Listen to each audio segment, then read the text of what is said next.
Так, вот такой у нас пол получился. Его маленько сделал шумоизоляцию, где была ржавчина. Зачистил, покрасил и заклеил. Так, здесь у нас проблема. Бывает, выскочило штопорное кольцо переднего распределителя.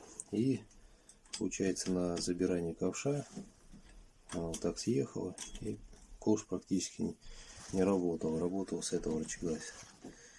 Они